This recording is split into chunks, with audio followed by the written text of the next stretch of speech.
हाँ जी, कल हमने मुकम्मल कर लिया था रिस्पायरेटरी फिजियोलॉजी। तो उसमें अगर आपका कोई क्वेश्चन हो, कोई पॉइंट आपको ना क्लियर हुआ हो तो मुझे बताइए। पहले उसको डिस्कस कर लेते हैं, उसके बाद फिर आगे इंशाल्लाह आज हम अ, शुरू करेंगे फिजियोलॉजी ऑफ डाइजेशन।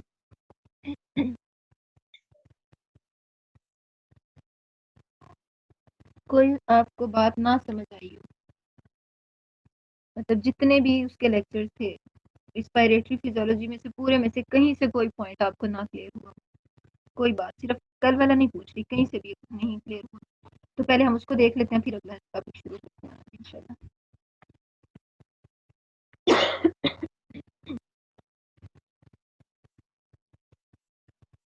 सारा क्लियर है, बहुत इजी था। कल जो हमने पढ़ा रिस्पायरेशन की रेगुलेशन, रेगुलेशन ऑफ रिस्पायरेशन, ये कंट्रोल ऑफ रिस्पायरेशन, उसकी भी समझ आ गई थी कि ब्रेन में जो रिस्पायरेटरी सेंटर्स हैं वो किस तरह से रेगुलेट करते हैं रिस्पायरेशन को, रेट ऑफ रिस्पायरेशन को। और ये बात समझ आ गई थी कि किस तरह से अनकॉन्शियसली भी हम ब्रीथ कर रहे होते हैं, मतलब आप इसको वॉलंटरली कंट्रोल नहीं कर रहे होते,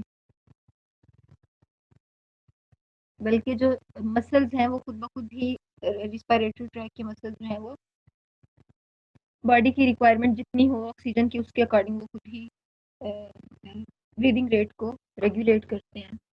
और उसके अलावा हमने एक ये चीज़ डिस्कस की थी कि जब कार्बन डाइऑक्साइड जब हम इनहेल करते हैं तो वो डिसोसिएट होती है और वाटर के साथ मिलके तो बाइकार्बोनेट्स बनाती है, जिससे जो पीएच है ब्लड की वो चेंज होती है। तो कीमो रिसेप्टर्स हैं जिन्हें हमने कैरोटिड बॉडीज और एओर्टिड बॉडीज कहा था, वो जो कीमो रिसेप्टर्स हैं वो ब्लड की पीएच को डिटेक्ट कर लेते हैं, और अगर नॉर्मल से हट के है पीएच तो वो उसको रेगुलेट करते हैं। यानी कार्बन डाइऑक्साइड अगर ज्यादा हो जाए तो जाहिर है पीएच चेंज हो जाएगी, तो उसको वो फिर रेगुलेट करते हैं, यानी ब्रीदिंग रेट को रेगुलेट करके कार्बन डाइऑक्साइड के लेवल को मेंटेन करते हैं, ऑक्सीजन के लेवल को बैलेंस करते हैं। तो ये जो कैरोटिड बॉडीज और एओर्टिड बॉडीज, यानी ये जो कीमो रिसेप्टर्स हैं ब्लड की पीएच को डिटेक्ट करने वाले, ये रिसेप्टर्स जो हैं ये जहाँ पे आर्टरीज, जो मेन एओर्टा है, एओर्टा से जो ब्रांचेस हैं आगे उसकी आर्टरीज की, जब वो बाइफरकेट हो रही है यानी उनकी मजीद ब्रांचिंग हो रही है, तो जहाँ पे वो बाइफरकेट होकर यानी दो में डिवाइड हो रही है, दो ब्रांचेस बन रही हैं, उसी पॉइंट पे ये एओर्टिड एओर्टिड बॉडीज और कैरोटिड बॉडीज जो है ये वहां पे प्रेजेंट होती हैं। ठीक है, ये चीजें कल हमने डिस्कस की थी, मुझे लगा शायद हम थोड़ा जल्दी जल्दी इसको पढ़ गए हैं, तो मेरा यही इरादा था पहले इसको मैं थोड़ा सा रिवाइज कर दूंगी ताकि अगर किसी को कोई पॉइंट नहीं भी क्लियर हुआ तो आज क्लियर हो जाए। ठीक है, फिर अनकॉन्शियसली उसमें ये है कि अगर आप सोए हुए हैं तो आप कार्बन डाइऑक्साइड का लेवल जो है वो नॉर्मल से अबव हो गया, तो आप खुद ही मतलब जाग जाएंगे, आपकी बॉडी खुद ही उसको करेक्ट कर लेगी, आपकी आँख खुलेगी, आप सही से जब ब्रीथ करेंगे तो कार्बन डाइऑक्साइड का जो लेवल है वो मेंटेन हो जाएगा। यानी बेसिकली जो ब्रीदिंग है, रिस्पायरेशन है, ये इनवॉलंटरी बॉडी खुद ही कंट्रोल कर रही होती है, आपका जो सिस्टम्स हैं वो इस फिजियोलॉजी को खुद ही मेंटेन रखते हैं। लेकिन हम इसको कॉन्शियसली भी कंट्रोल कर सकते हैं, यानी आप जो आपके जो ब्रेन में रिस्पायरेटरी सेंटर हैं, यानी ब्रेन स्टेम, हाइंड ब्रेन में मेडुला और पोन्स को हम कहते हैं, वहां से मिक्स्ड नर्व्स अराइज होती हैं, यानी उनका मोटर मोटर फंक्शन भी है और सेंसरी फंक्शन भी है, यानी ब्रेन से पैगाम लेके भी आ रही हैं और ब्रेन तक पैगाम लेके भी जा रही हैं। तो वो जो नर्व्स हैं जब वो ब्रेन के उन पार्ट से अराइज होती हैं वो आती हैं डायाफ्रेम तक, और डायाफ्रेम यानी वो जो स्केलेटल मसल है जो ब्रीदिंग को कंट्रोल करने में बड़ा प्राइमरी रोल प्ले करता है, तो वो स्केलेटन, ये इस ये जो मसल, स्केलेटल मसल डायाफ्रेम जो है उसकी कॉन्ट्रैक्शन और रिलैक्सेशन को वो कंट्रोल करेंगी, और इस तरह से फिर वो जो ये कैविटी है इसका जो इसमें प्रेशर है वो कम या ज़्यादा होगा इसके वॉल्यूम के इंक्रीज या डिक्रीज करने से, मसल्स के कॉन्ट्रैक्ट होने से। तो इस तरह से फिर जो ब्रीदिंग रेट है उसको कंट्रोल किया जाएगा। ठीक है, तो ये कल वाली सारी बातें थी, उम्मीद है कि आपको क्लियर हो गई होंगी। फिर भी अगर कोई बात आपको इसमें से नहीं क्लियर हुई तो आप मुझे बताइए, उसको मैं ट्वीट कर देती हूँ, फिर हम आगे शुरू करते हैं।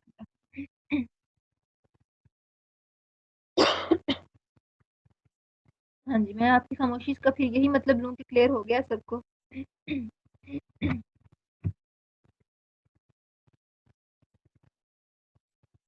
जी मैम। चलिए वेरी गुड। चलिए हम आगे शुरू करते हैं। आपने इकराम को मैंने बुक्स जो मेल की थी, तो आप सबने उनसे ले ली हैं? और आपने रिस्पायरेटरी फिजियोलॉजी उसी में से कुछ पढ़ा है?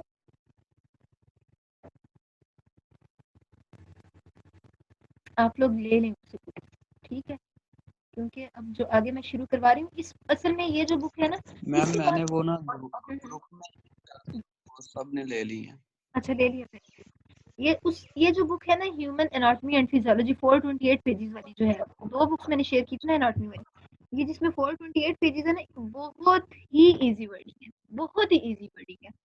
और इसमें कोई ऐसा अहम पॉइंट भी नहीं है जो इसमें कोई, मतलब आप कोई किसी एक सिस्टम की फिजियोलॉजी पढ़ रहे हैं तो ऐसा नहीं है कि कोई इसमें पॉइंट मिस हो, और ऐसा भी नहीं है कि आपको कोई बात समझ ना आए। बहुत ज्यादा इजी वर्डिंग है इस बुक की। तो बाकी मैंने इकराम, आपने अगर मेल चेक की हो तो मैंने आपको एक और बुक्स के अपने गूगल ड्राइव से लिंक्स शेयर किए थे, क्योंकि वो बुक्स तो नहीं सारे हैवी फाइल्स से नहीं शेयर हो सकती थी, तो वो यस मैंने, मैम वो भी मैंने कर दी थी हाँ जी, वो फिजियोलॉजी वाली बुक्स बहुत जबरदस्त डॉक्टर वो बुक्स भी फिजियोलॉजी। हैं। हाँ जी, हाँ जी मैम।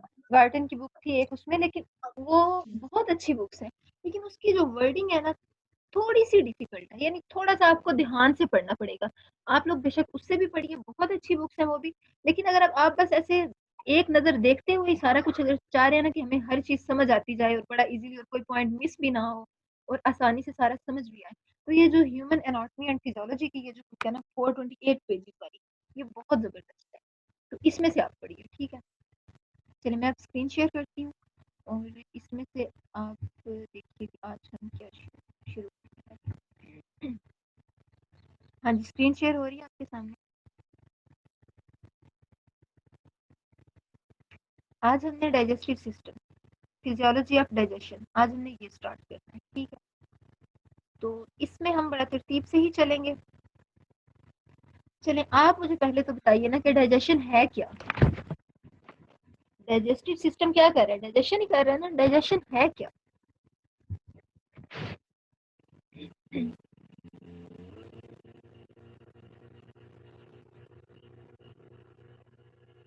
हाँ जी, डाइजेशन जब आप सुनते हैं तो आपके जहन में क्या आता है? डाइजेशन से क्या मुराद है?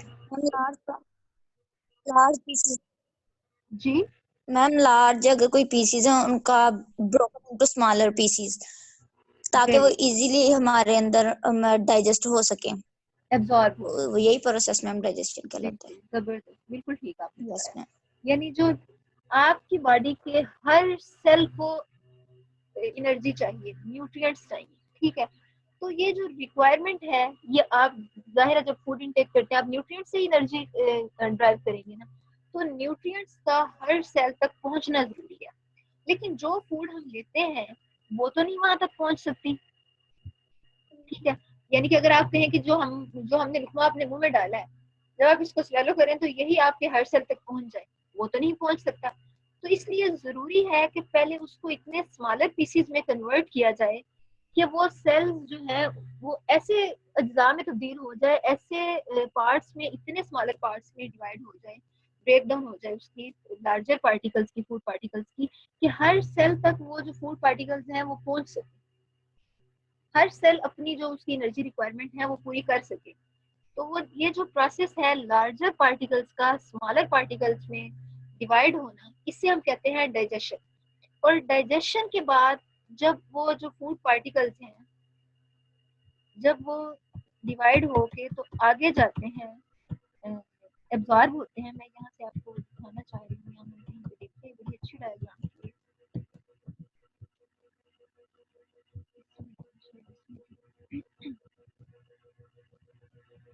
ये एब्जॉर्ब जब होते हैं सेल्स न्यूट्रिएंट्स,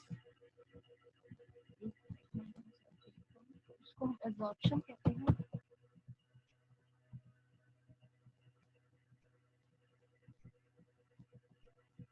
देखी थी मैंने, हाँ ये रही। आप ये देखिए कि फूड पार्टिकल्स आ रहे हैं, डाइजेस्ट हो रहे हैं और स्मॉलर पार्टिकल्स में चेंज हो रहे हैं। अब ये जो है ये डाइजेस्टिव ट्रैक है, ये गट ट्रैक है, ठीक है। ये सारा जो है डाइजेस्टिव ट्रैक है, यानी माउथ से एनस तक आप समझिए इसको। अब जब फूड, हाँ जी एक मिनट में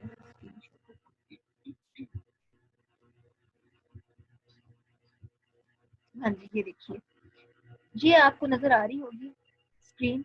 तो इसमें आप देखिए कि ये जो है ये स्पेस है आपके डाइजेस्टिव ट्रैक की, ठीक है। ये आपका डाइजेस्टिव ट्रैक है। आपने जब फूड इंजेस्ट की तो ये अब डाइजेशन के बाद स्मॉलर पार्टिकल्स में चेंज हो गई है। ये डाइजेस्टिव ट्रैक की वॉल और दरमियान में ये स्पेसिस, जो स्पेसिस होती है हमने यानी सेल्स के दरमियान में जो स्पेसिस है उसे हम कहते हैं ना, ये इंटरस्टिशियल स्पेसिस है। उसमें जो इंटरसेलुलर स्पेसिस है। अपना माइक आप म्यूट रखिए, अगर आपका माइक अनम्यूट होगा तो मैं आपको रिमूव करूंगी।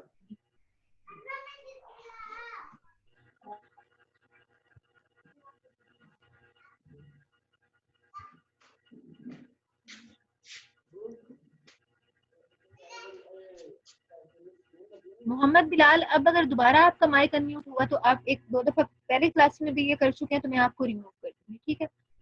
अच्छा अब आप ये देखिए कि जो वाल के बाहर यहाँ पे स्पेस में फ्लूइड है उसे हम कहते हैं इंटरस्टिशियल फ्लूइड। ये ल्यूमन है गट ट्रैक की, यानी उसमें जो स्पेस होती है, जो गट ट्रैक एक ट्यूब ही है ना, ट्यूबुलर स्ट्रक्चर है, तो दरमियान में स्पेस जिसे हम ल्यूमन कह रहे हैं उसकी ये वाल है। और वाल के बाहर जो ये स्पेस है ब्लड कैपिलरीज और इस वाल के दरमियान में वहां पे जो फ्लूइड है उसे हम कहते हैं इंटरस्टिशियल फ्लूइड। जब डाइजेस्टिव ट्रैक में से यहाँ से रिलीज होंगे digested food particles interstitial fluid में, तो वहां से ब्लड उनको एब्जॉर्ब कर लेगा। तो इस प्रोसेस को हम कहते हैं एब्जॉर्प्शन, और जो ये लार्जर पार्टिकल का स्मॉलर पार्टिकल्स में चेंज हो जाना इसे हम कहते हैं डाइजेशन, ठीक है। तो जब सेल्स में एब्जॉर्ब हो जाएंगे तो उसके बाद फिर मेटाबॉलिज्म होगा, और जो सेलुलर रिस्पिरेशन उसे हम कहते हैं कि इलेक्ट्रॉन ट्रांसपोर्ट चेन से एनर्जी फिर जनरेट की जाएगी, ठीक हो गया। तो डाइजेशन और एब्जॉर्प्शन की आपको समझ आ गई कि लार्जर पार्टिकल का स्मॉलर पार्टिकल्स में चेंज होना और फिर स्मॉलर पार्टिकल्स का इंटरस्टिशियल फ्लूइड में डिफ्यूज करना और इंटरस्टिशियल फ्लूइड से उनका ब्लड कैपिलरीज में डिफ्यूज कर जाना और फिर ब्लड सर्कुलेट करवाएगा उनको और पूरे बॉडी के सेल्स तक, हर सेल तक ब्लड जाएगा और वहां पे न्यूट्रिएंट्स को डिस्ट्रीब्यूट।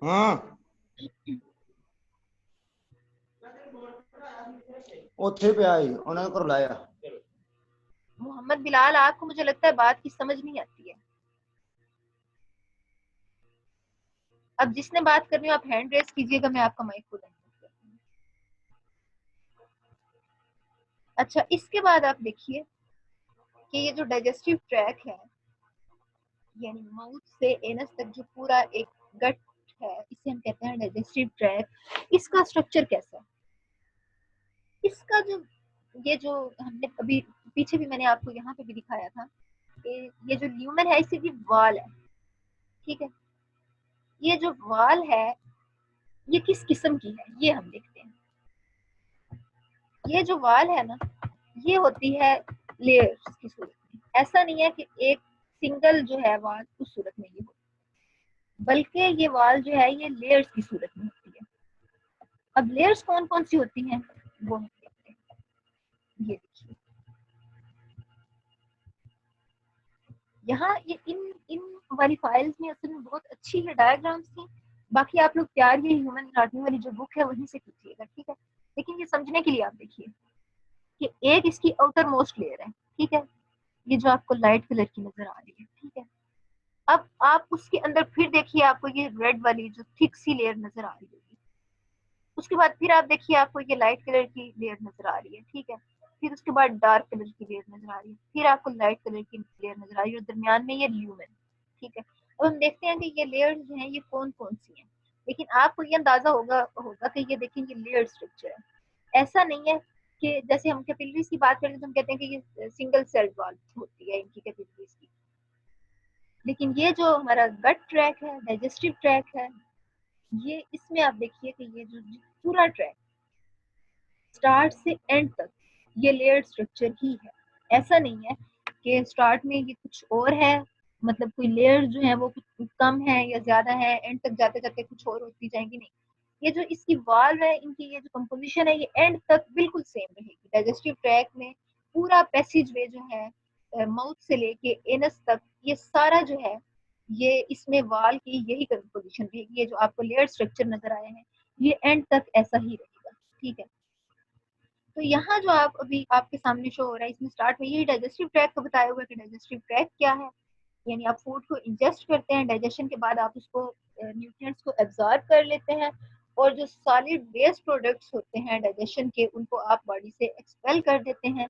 और इस डाइजेशन के प्रोसेस में सिर्फ जो आपका डाइजेस्टिव ट्रैक है वही एक अपना रोल डाइजेशन में प्ले नहीं कर रहा होता, बल्कि कुछ दूसरे ऑर्गन्स जिन्हें हम एक्सेसरी ऑर्गन्स कहते हैं वो भी अपना डाइजेशन में रोल प्ले करते हैं। लेकिन वो इस तरह से रोल प्ले करते हैं कि वो इसका हिस्सा नहीं है, डाइजेस्टिव ट्रैक का हिस्सा नहीं है, लेकिन डायरेक्टली लिंक्ड होते हैं डाइजेस्टिव ट्रैक के साथ।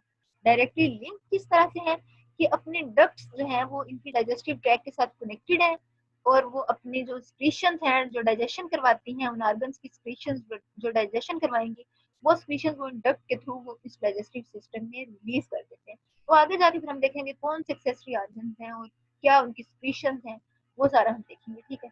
लेकिन फिलहाल जो याद रखने की बात है वो ये है कि डाइजेस्टिव ट्रैक के साथ ये लिंक्ड है, डायरेक्टली लिंक्ड है, लेकिन डाइजेस्टिव ट्रैक का पार्ट नहीं है एक्सेसरी ऑर्गन, ठीक है। अब आप देखिए वो जो मैंने आपको लेयर स्ट्रक्चर दिखाया गट ट्रैक का, जो उसकी वाल है, आपके गट ट्रैक की जो वाल है उसका डाइजेस्टिव ट्रैक का जो वाल है वो क्या है, लेयर स्ट्रक्चर है, ठीक है।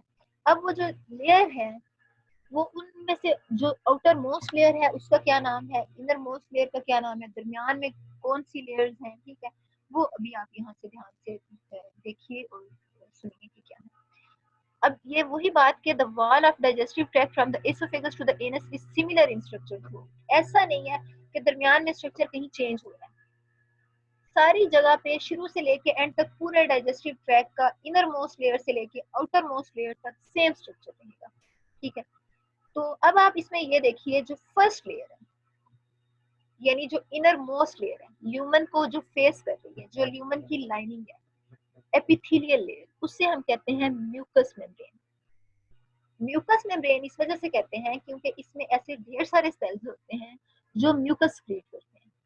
और जो भी म्यूकस क्रिएटिंग एपिथेलियम होती है, जैसे आपको अगर याद हो हमने पढ़ा था कि ये जो मेम्ब्रेन होती है, ये इसके सेल्स या तो क्यूबाइडल हो सकते हैं या कॉलमनर हो सकते हैं, स्ट्रेटिफाइड हो सकते हैं, सूडो स्ट्रेटिफाइड हो सकते हैं। तो ये जो म्यूकस मेम्ब्रेन्स होती हैं, यानी जो स्क्रीटिंग होते हैं जिनके सेल्स, वो क्या होती हैं, वो हमेशा कॉलमनर होती हैं, सिंपल कॉलमनर। एक तो वो है ना सूडो स्ट्रेटिफाइड, यानी ऐसी उनके अपेयरेंस होती है कि जैसे कॉलम्स हैं, लेकिन वो कॉलम जो है वो मतलब इरेगुलर से होते हैं और वो उनकी स्ट्रेटिफाइड सी अपेयरेंस आ रही होती है। लेकिन ये जो एपिथेलियम है, गट ट्रैक की एपिथेलियम जो कि स्क्रीशन में इन्वॉल्व है, इसकी जो है सेल्स हैं वो सिंपल कॉलमनर सेल्स हैं, ठीक है। और उसके बाद यानी ये जो म्यूकस मेम्ब्रेन है, म्यूकोसा जिसे हम कहते हैं, इस म्यूकोसा से नीचे जो है वो कनेक्टिव टिश्यूज की लेयर होती है। वो उन कनेक्टिव टिश्यूज की लेयर को जो म्यूकोसा से नीचे है, म्यूकोसा के बीच है, उसे हम कहते हैं सब म्यूकोसा। जो म्यूकोसा है उसके अंदर क्या है, कॉलमनर सेल्स हैं, और वो सेल्स म्यूकस क्रिएट करते हैं।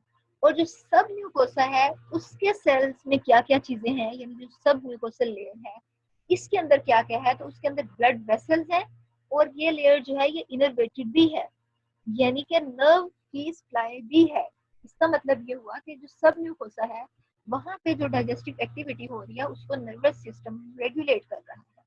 तो सब म्यूकोसा जो है वो म्यूकोसल मेम्ब्रेन से नीचे होगी, और उसमें कनेक्टिव टिश्यूज होंगे और इनर्वेटेड भी है, यानी नर्व सप्लाई भी है इसको। अब इसके बाद जो सब म्यूकोसा के बाद जो लेयर है वो है स्मूथ मसल की लेयर। और स्मूथ मसल की दो लेयर्स हैं, एक इनर लेयर है और एक आउटर लेयर है। जो इनर लेयर है वो सर्कुलर मसल्स पे मुश्तमिल है, जो मसल फाइबर्स हैं वो सर्कुलर मसल्स हैं। जो इनर लेयर है यानी सब म्यूकोसा के फौरन बाद जो मसल्स हैं वो सर्कुलर मसल्स हैं, और जो उससे ऊपर है यानी जो बाहर की तरफ, मजीद बाहर की तरफ सर्कुलर लेयर के बाहर, सर्कुलर फाइबर्स के बाहर वाले फाइबर्स हैं, इनर लेयर से बाहर जो स्मूथ मसल्स की लेयर है वो है लॉन्गिट्यूडनल फाइबर्स। अब इन फाइबर्स का काम क्या है, यानी ये जो सर्कुलर मसल्स इनर लेयर और जो आउटर लेयर लॉन्गिट्यूडनल मसल्स, ये पेरिस्टालसिस करवाते हैं, यानी अल्टरनेटिवली ये कॉन्ट्रैक्ट और रिलैक्स होते हैं। यानी जब स्मूथ मसल्स कॉन्ट्रैक्ट होते हैं तो इलोंगेटेड मसल जो है, ये लॉन्गिट्यूडनल मसल्स जो है ये रिलैक्स करते हैं। जब लॉन्गिट्यूडनल मसल्स रिलैक्स होंगे तो स्मूथ मसल जो है, ये सॉरी सर्कुलर मसल्स वो कॉन्ट्रैक्ट होंगे, यानी अल्टरनेट फैशन में ये वर्क करेंगे। ऐसा नहीं है कि दोनों एक साथ कॉन्ट्रैक्ट कर रहे हैं, एक साथ रिलैक्स, एक कॉन्ट्रैक्ट कर रहे हैं तो दूसरे रिलैक्स कर रहे हैं, एक रिलैक्स कर रहे हैं तो दूसरे कॉन्ट्रैक्ट कर रहे हैं, ठीक है। अब इनके इस तरह अल्टरनेट कॉन्ट्रैक्शन और रिलैक्सेशन से एक वेव लाइक मूवमेंट जो है वो डाइजेस्टिव ट्रैक में होगी। वो मूवमेंट जो है उसे हम कहते हैं पेरिस्टालसिस। पेरिस्टालसिस का काम ये होता है कि वो डाइजेस्टिव ट्रैक में जो फूड आपने इंजेस्ट की है उसको मूव करवाती है, और दूसरा काम उसका ये होता है कि जो डाइजेस्टिव जूसेस आ रहे हैं डाइजेस्टिव ट्रैक में फूड के साथ उनको मिक्स करेंगे। ऐसा नहीं है कि फूड है और फूड के बाहर वो डाइजेस्टिव जूसेस पड़े हैं, नहीं, बल्कि वो उनको ऐसे बिल्कुल मिक्स करके, जैसे हम कहते हैं ना कि यकजान बना दिया, इस तरह करके उनको बिल्कुल मिक्स कर देगी, ठीक है। तो यहाँ तक आपको समझ आ गई कि जो 3 लेयर्स हैं, म्यूकोसा, उसके बाद सब म्यूकोसा, और म्यूकोसा के अंदर कौन से सेल्स थे, म्यूकस सिक्रेटिंग सेल्स जिनकी कॉलमनर एपिथेलियम थी। म्यूकस सिक्रेटिंग सेल्स के बाद, म्यूकोसा के बाद है सब म्यूकोसा, और सब म्यूकोसा के अंदर क्या है, कनेक्टिव टिश्यूज है, ब्लड सप्लाई भी इस लेयर को हो रही है, और साथ ही नर्व सप्लाई भी है, यानी डाइजेस्टिव एक्टिविटी को रेगुलेट करने के लिए नर्वस सिस्टम की नर्व्स भी सब म्यूकोसा तक आ रही है। सब म्यूकोसा के बाद क्या है, 2 मस्कुलर लेयर्स है। जो पहली लेयर है इनर लेयर है स्मूथ मसल्स की लेयर, उससे हम कहते हैं ये कौन से फाइबर हैं, सर्कुलर फाइबर्स हैं, और उसके बाहर जो स्मूथ मसल्स की लेयर है उससे हम कहते हैं ये लॉन्गिट्यूडनल मसल फाइबर्स हैं। इनका काम क्या है, ये पेरिस्टालसिस करवाते हैं, यानी फूड को प्रोपेल करेंगे पूरे डाइजेस्टिव ट्रैक में, और इनको डाइजेस्टिव जूसेस के साथ मिक्स करेंगे। और ये याद रखने की बात है कि हमेशा सर्कुलर और लॉन्गिट्यूडनल मसल जो हैं वो अल्टरनेट फैशन में कॉन्ट्रैक्ट करेंगे, एक कॉन्ट्रैक्ट करेगा तो दूसरा रिलैक्स करेगा, तो उससे एक वेव लाइक जो मोशन है वो जनरेट होगी जो फूड को मूव करवाएगी डाइजेस्टिव ट्रैक के अलावा, ठीक है। उसके बाद जो आउटर मोस्ट लेयर है, यानी जो वॉल है, हम पढ़ रहे हैं डाइजेस्टिव ट्रैक की वॉल, इसमें जो आउटर मोस्ट लेयर है, यानी इन मसल्स के भी बाहर, स्मूथ मसल्स के भी बाहर जो कवरिंग है फाइब्रस कनेक्टिव टिश्यूज की, उसको हम कहते हैं सीरस लेयर। जो आउटर मोस्ट लेयर है इस वॉल की, डाइजेस्टिव ट्रैक वॉल की, जो आउटर मोस्ट लेयर है वो फाइब्रस कनेक्टिव टिश्यूज पे मुश्तमिल होती है, और इसको हम कहते हैं सीरस लेयर, ठीक है। और ये जो है ना, outermost layer of the wall consists of fibrous connective tissues, and most of the abdominal organs have an additional layer of serous membrane that is part of peritoneum. यानी एक तो वो लेयर्स है ना, म्यूकोसा, फिर सब म्यूकोसा, फिर उसके बाद स्मूथ मसल, स्मूथ मसल्स के बाद जो outer most layer fibrous connective tissues की, तो उसके साथ ही एक उसके बाहर मेम्ब्रेन है, आउटर मोस्ट कवरिंग यानी मेम्ब्रेन, उसे हम कहेंगे सीरस मेम्ब्रेन। सीरस मेम्ब्रेन जो है ये ऐसे सेल्स की मुश्किल होती है जो फ्लूइड क्रिएट करती है, ठीक है। और आपके ये जो एब्डोमिनल कैविटी में जितने ऑर्गन्स पड़े हैं ना, उनके बाहर भी ये सीरस मेम्ब्रेन होती है। और सीरस मेम्ब्रेन असल में पेरिटोनियम का ही पार्ट है। पेरिटोनियम क्या है वो आप देखिए कि जो आपकी एब्डोमिनल कैविटी की जो लाइनिंग है, थिन शाइनी सीरस मेम्ब्रेन जो एब्डोमिनल कैविटी की एपिथेलियम है, उससे हम कहते हैं पेरिटोनियम। और पेरिटोनियम जो है, इससे जब ये एब्डोमिनल कैविटी के अंदर होती है तो इसे हम कहते हैं पेराइटल पेरिटोनियम। और आपके जो विजरल ऑर्गन हैं, जो विजरा के अंदर, विजरल कैविटी के अंदर जो ऑर्गन्स पड़े हुए हैं, ये सारे स्टमक, लिवर वगैरह वगैरह, ये सारे जो ऑर्गन हैं, इनके बाहर जो लेयर है उसे हम कहते हैं विजरल पेरिटोनियम। है ये भी वही एपिथेलियल लेयर है, ये भी वही सीरस लेयर जिसने एब्डोमिनल कैविटी को लाइन किया हुआ है। लेकिन जब ये उनके गिर्द विजुअल ऑर्गन्स को ये सराउंड करती है, उनको कवर। हाँ जी, यहाँ तक आपको लेयर्स की समझ आ गई कि कौन कौन सी गट वाल की लेयर्स होती हैं।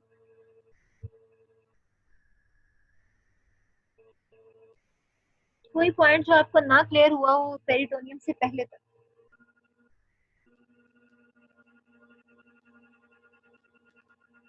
सारा क्लियर हो गया?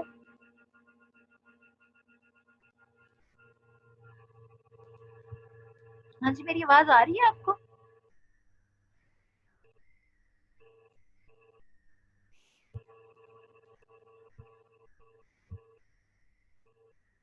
हाँ जी, आप खुद को अनम्यूट कर।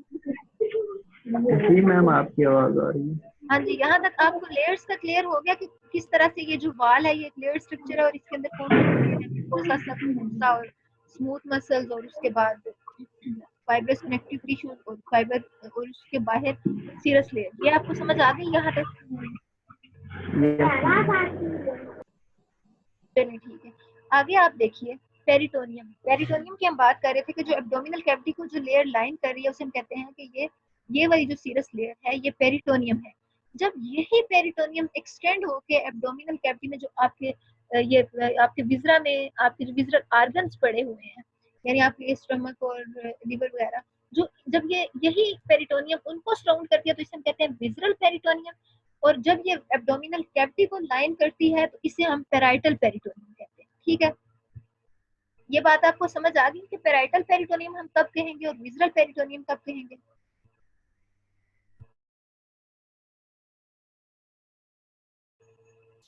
हाँ जी, ये आपको समझ आ गया कि पेराइटल पेरिटोनियम क्या है और विजरल पेरिटोनियम क्या है? The portion of membrane that lines the abdomen is called parietal peritoneum, और वो कवरिंग जो ऑर्गन्स के गिर्द हो इसी पेरिटोनियम की उसे हम विजरल पेरिटोनियम। हाँ जी, ये क्लियर हो गया आपको यहाँ तक? यस मैम, हो गया। अच्छा, इसके बाद ये कि जब यही जो विजरल पेरिटोनियम और पेराइटल पेरिटोनियम, यानी हम इसको कलेक्टिवली पेरिटोनियम कह रहे हैं, जब यही पेरिटोनियम जो है ये एक्सटेंड होकर डबल लेयर स्ट्रक्चर बनाती है। वैसे तो ये सिंगल लेयर है ना, लेकिन जब ये डबल लेयर स्ट्रक्चर बना दे और उस डबल लेयर स्ट्रक्चर्स के अंदर ब्लड वेसल्स भी हों, लिम्फ वेसल्स भी हों और उसके अलावा नर्व्स भी हों उसमें, और तो ये जब इस तरह की डबल लेयर ये बनाती है ना स्ट्रक्चर, तो उसको फिर हम मेसेंट्रीज कहते हैं। मेसेंट्रीज बिल्कुल ऐसे ही होती हैं जैसे जैसे लिगामेंट्स होते हैं। यानी लिगामेंट्स क्या होते हैं? जो मसल्स को मसल्स के साथ कनेक्ट करते हैं। हाँ जी, लिगामेंट्स क्या होते हैं?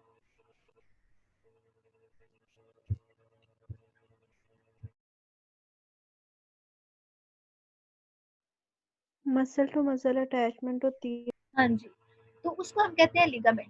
अब आप यहाँ देखिए, इसका काम भी कुछ ये जो मेसेंट्रीज जिसे हम कह रहे हैं ना, यानी पेरिटोनियम लेयर जब डबल हो जाती है और डबल होके तो उस डबल लेयर के अंदर ब्लड वेसल्स भी हैं और उसको नर्व्स ने भी किया हुआ है, यानी इनर्वेटेड भी है, और उसके अंदर ये लिम्फ वेसल्स भी हैं। ठीक है, तो ये लिगामेंट्स के तौर पे एक्ट करेगी, यानी ऑर्गन्स के लिए एक सपोर्टिव लेयर हो जाएगी, यानी ऑर्गन्स को सपोर्ट करेगी। और इसको जब ये डबल लेयर हो जाएगी तो अब हम इसको मजीद पेरिटोनियम नहीं कहेंगे, बल्कि अब हम इस डबल लेयर को मेसेंट्री कहेंगे।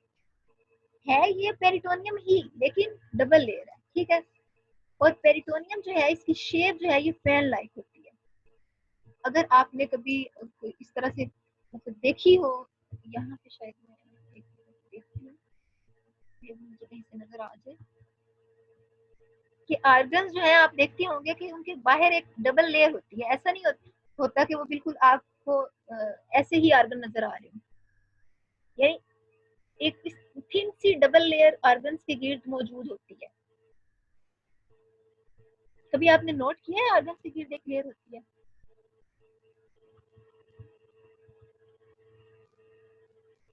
कभी नहीं नोट किया आप लोगों ने? हाँ जी, ये देखिए जबरदस्त मुझे नजर आ गया। यहाँ आप देखिए, नजर आ रहा है आपको? ये है तो ये लेयर ही जिसने इसको सराउंड किया हुआ है, serous layer, outer most layer, visceral peritoneum. लेकिन आप ये देखिए कि ये इसका फैन लाइक स्ट्रक्चर है, ऊपर देखिए यहाँ अटैच है और नीचे से कैसे फैली फैली सी है, ठीक है, एक्सपेंडेड है यहाँ से। तो इस किस्म की ये जो पेरिटोनियम जब ये डबल लेयर्ड स्ट्रक्चर हो जाए तो इससे हम कहते हैं मिजेंट्रीज। हाँ जी, समझ आ गई कि आपको ये किस किस्म की होती है मिजेंट्रीज? यानी एक आर्गन को दूसरे आर्गन के साथ अटैच कर रही होती है। ये क्लियर हो गया आपको मिजेंट्रीज वाला पॉइंट? Yes ma'am. ठीक है। अच्छा, अब ये जो है इसके अंदर लिम्फेटिक भी है, नर्वस सप्लाई भी है और ब्लड सप्लाई भी है। तो ये जो पेरिटोनियम है, इसकी ये जो आउटर मोस्ट लेयर, यानी जिसको सीरस भी कह रहे हैं, पेरिटोनियम को हम सीरस भी कह रहे हैं, जब ये आउटर मोस्ट कवरिंग होती है ऑर्गन्स की तो इसे हम सीरस लेयर भी कहते हैं। तो ये जो है ये कोलन से लेके मीजोकोलन तक ये एक्सटेंड करती है पेरिटोनियम। ये फिर आगे जाके हम देखते हैं कि ये कोलन जो है ये लार्ज इंटेस्टाइन का कौन सा पार्ट है और मीजोकोलन से क्या पार्ट है, ठीक है, ये हम आगे देखते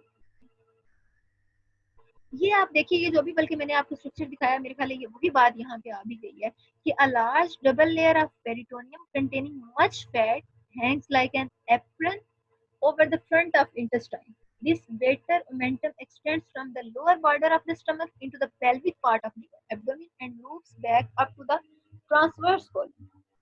There is also a smaller membrane called the lesser omentum that extends between the stomach and the liver. ये जो आप देखिए, यही वाली पेरिटोनियम ये स्टमक से एक्सटेंड करती हुई जब ये कोलन तक आ रही है ना, तो इसको हम क्या कह रहे हैं? ये देखिए ग्रेटर ओमेंटम। ये जो ग्रेटर ओमेंटम है ना, यहाँ आप देखिए स्टमक से एक्सटेंड होती हुई यहाँ पे, ये इसको मजीद यहाँ पे क्लियर किया हुआ है, तो ये कोलन तक जाएगी, ठीक है। और लेसर ओमेंटम का क्या मतलब है?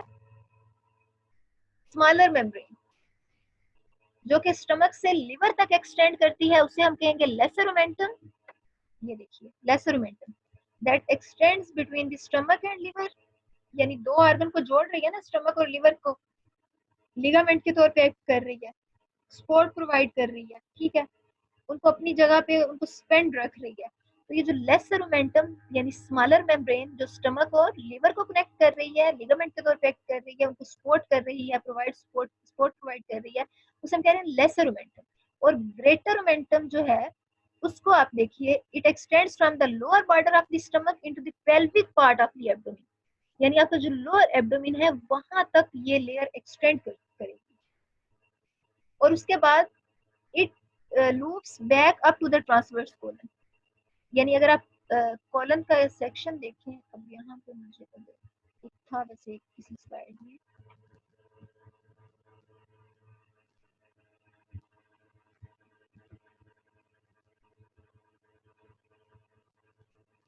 तो ये कोलन तक जब एक्सटेंड करती है तो उससे हम कहते हैं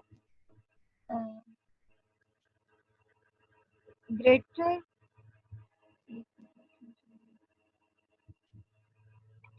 अब मिलना मुश्किल है, हमारी मीटिंग भी एंड होने वाली है, तो इंशाल्लाह मैं आपके साथ शेयर कर दूंगी। ये मजीद आपने स्मॉलर मोमेंटम को तो देख लिया ना कि स्मॉलर मोमेंटम का क्या मतलब है, यानी जो लिवर और उसके दरमियान है, स्टमक के दरमियान, उससे हम कह रहे हैं स्मॉलर मोमेंटम।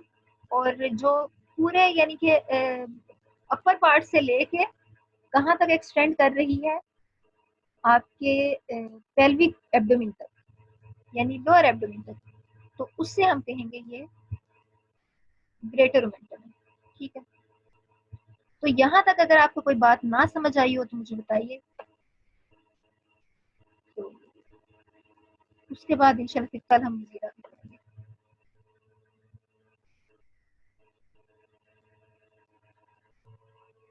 हाँ जी, कोई पॉइंट जो आपको ना क्लियर हुआ हो यहाँ तक?